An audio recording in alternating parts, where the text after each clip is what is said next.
Doc, on your chair. On your... Hey, Doc.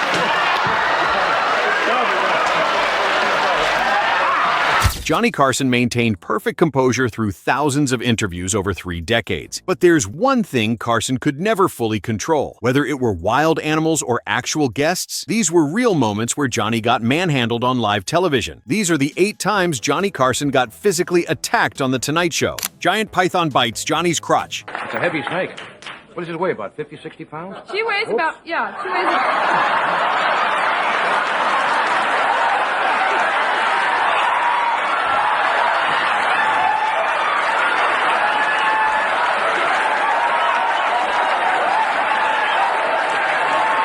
Joan Embery came with another wildlife expert, bringing a huge Burmese python that looked innocent wrapped around her. The snake was behaving perfectly, doing exactly what it was supposed to do for an educational segment. Then, Carson made the mistake of wanting to hold it himself. The second the python got handed to him, it immediately started slithering toward his private area. Watching closely, you can actually see the snake slightly nibbing as Carson jumps back in pain. Embery eventually redirected the snake toward her, acknowledging the danger. Oh, if only in real life. What a fantasy.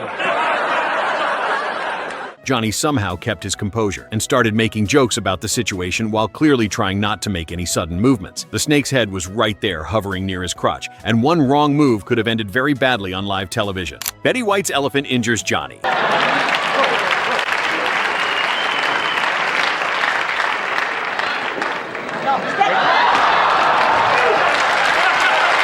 White strolled out like it was no big deal with an elephant that immediately started treating Carson like a toy it wanted to play with. The elephant nudged him with real weight, and you could see Johnny do a quick footing check as he tried not to stumble while live. Betty was laughing because she knew Carson wouldn't scold her for bringing chaos into his space. The bit kept escalating as the elephant kept hitting him harder, and Carson had to keep selling calmly while clearly getting manhandled. The audience is losing it because they can see Johnny's genuine concern mixed with his professional obligation to make it look fun. Johnny gets punched by a baboon. Hey, Doc.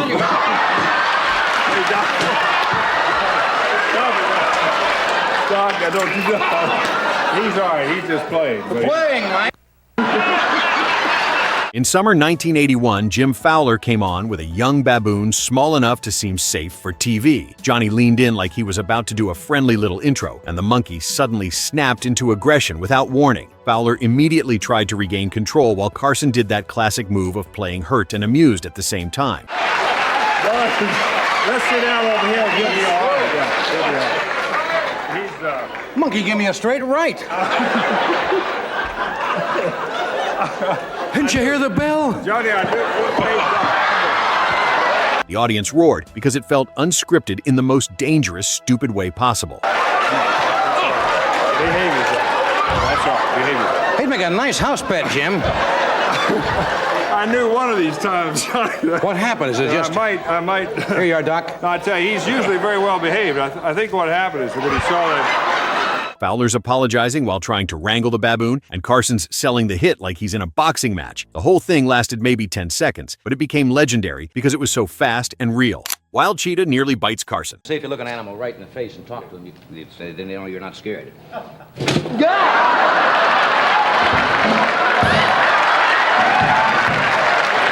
He doesn't like you. Put the top back on. Put the lid on the cheetah. Put the lid on.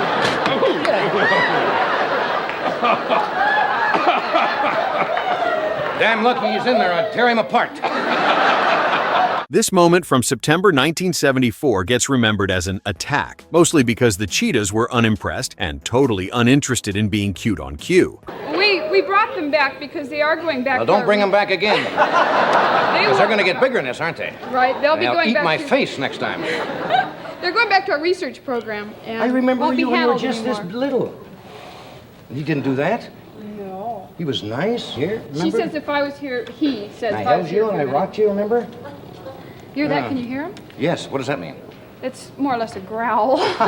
Carson tried to charm them the way he charmed everyone, and it just didn't work at all. The animals kept turning away or reacting like they were annoyed by the whole situation, which made Johnny's polite hosting feel hilariously useless. Embery stayed in full handler mode, talking calmly while watching every twitch the cheetahs made. The comedy is Johnny realizing he's not the star in this segment, the cheetahs are, and they don't care about his charm. You can see him trying different approaches to connect with them and getting absolutely nowhere. The cheetahs are giving him that big cat stare that says, "We could end this whenever we want." Carson's sweating a little because these aren't small house cats, they're actual predators. Embery's trying to make it educational, while Johnny's just trying to survive the next 3 minutes. The tension made it memorable, because everyone watching knew those cats could go from bored to dangerous instantly. Rod Hull goes for the neck. He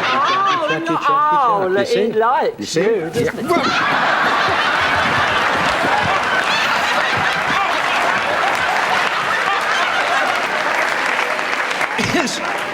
Is Emu in heat or what? Is that... You just upset him again. No, I thought I did that perfectly. Yes, you did. Perfectly nice. Yes, he is. He's How old a bird How old is he? is Emu? Yes. Well, you know how you tell the ages of trees? By the rings? By yeah. counting you have to count the rings on his feet. Okay. 1, 2, 3.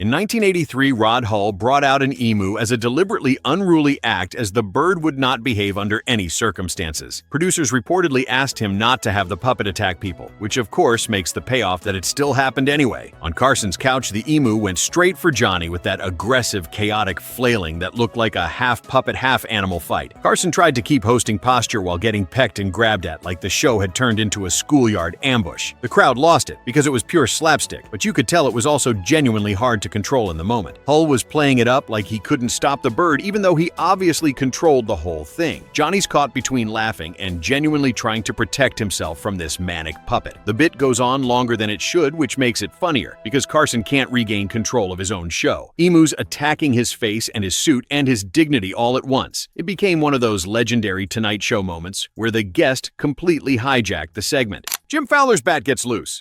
They have the ability of using sonar, but they actually find the fruit. These are fruit eaters, so they find the fruit with their sight and also sense of smell.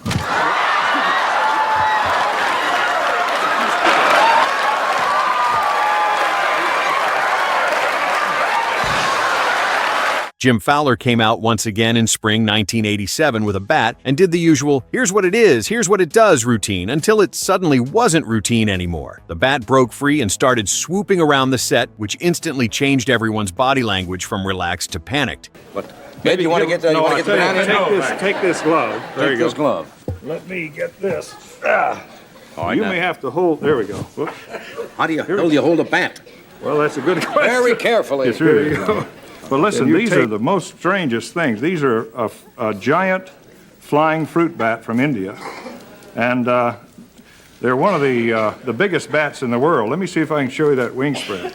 Carson ducked and flinched like a guy trying not to panic while still being the host of a national television show. The audience laughed because Johnny's reactions were honest, and honest fear reads as comedy when nobody is actually hurt. The whole segment became a tug-of-war between educational animal moment and "get this thing away from me right now." You can hear the studio laugh die down into that weird half-silence where nobody knows if this is still part of the bit. Carson's doing that thing where he's trying to maintain composure while clearly wanting to run off the stage. Fowler's chasing the bat around trying to recapture it while Johnny's just ducking and covering. The bat kept dive-bombing toward the lights, which made it even more unpredictable. Ed McMahon was laughing so hard he could barely speak, which didn't help Carson's situation at all. The cameras kept following the bat as it circled overhead, turning the whole studio into a wildlife documentary. Fowler kept reassuring everyone the bat was harmless, while Johnny clearly didn't care about the scientific facts. The chaos lasted long enough that it stopped being funny and started being genuinely uncomfortable. Then it circled back to funny when Carson finally made a joke about rabies. You could tell the crew didn't know whether to help or just keep filming the disaster. When Fowler finally caught it, Carson looked visibly relieved, like he'd just survived actual combat. Joan Embery's monkey does his business.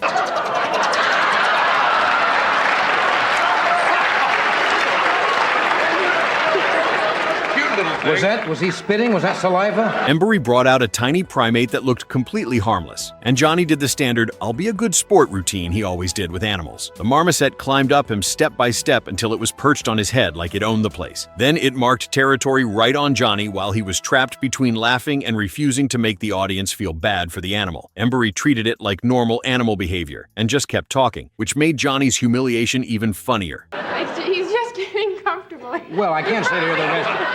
I can't sit and talk to people with an animal on my head.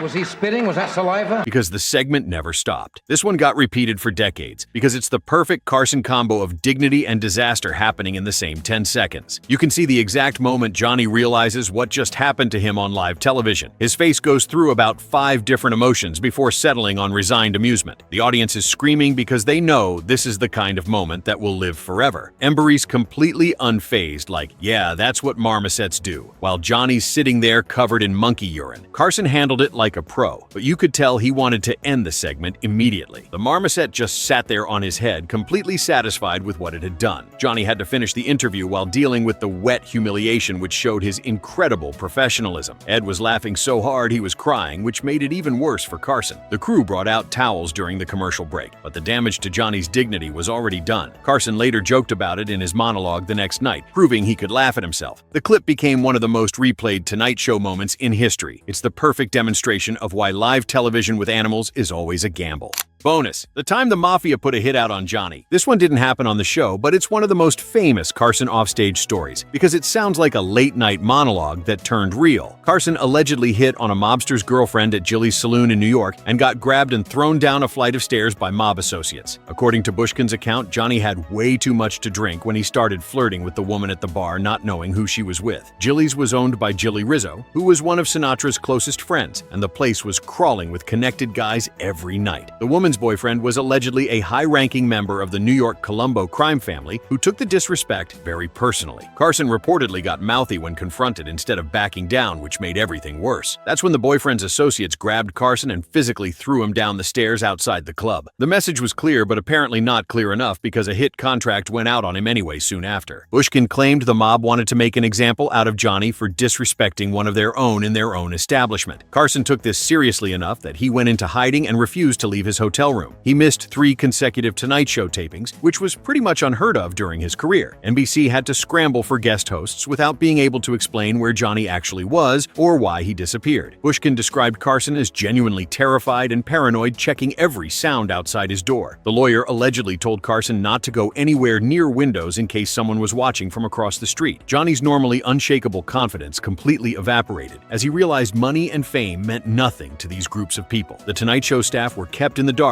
about the real reason for Carson's absence to avoid leaks. Eventually, Johnny had to reach out to the one and only Frank Sinatra because Frank was the only person with the proper connections and enough juice to fix this situation. Sinatra allegedly sat down with the crime family and vouched for Carson personally calling in favors to get the contract canceled. The negotiation reportedly took days while Carson stayed locked away waiting to find out if he was going to live. Sinatra's friendship with mob figures like Sam Giancana gave him credibility that a lawyer or NBC executive could never have in 10 lifetimes. The family as a whole eventually agreed to call it off once and for all as a favor to Frank, but made it clear Carson was never welcome at Jilly's and anywhere near them again. Carson never publicly acknowledged the incident after he was in the clear, but people close to him said it shook him badly. The whole story shows how dangerous it was to cross the wrong people in New York nightlife during that era. Carson allegedly became much more careful about where he drank and who he talked to after that night. The fact that America's biggest TV star needed the mafia's permission to stay alive is absolutely insane. To be fair, we'll probably never know every detail, but Bushkin's account has enough specifics to feel credible. I mean, how could he make those details up? The story became part of Johnny Carson's legend, proving even the host of the best late-night television talk show wasn't untouchable in the real world, even by the most powerful. Think about it. Carson made presidents nervous with his questions, but one night with the wrong wise guys almost ended everything for him. It's wild that NBC had to basically broker peace with organized crime just to get their star back on air. And the craziest part? This story stayed buried for decades while Carson was still alive. You can bet Johnny never cracked jokes about the mob on his show after that incident. The host learned real quick that there were some people in New York you just didn't mess with, no matter how famous you were. Did you ever watch any of these moments live when they originally aired or discover them later online? It's a heavy snake.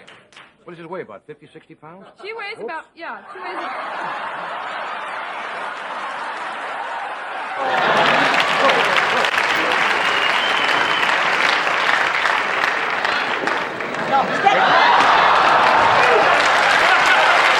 After personally rewatching some of the animal segments, it's pretty safe to say they were always unpredictable, and some guest episodes also. But these went beyond normal chaos and into real danger. Let us know your thoughts in the comments, and if you enjoyed this educational look back at Carson's wildest moments. And don't forget to subscribe and watch the next video you see on your screen.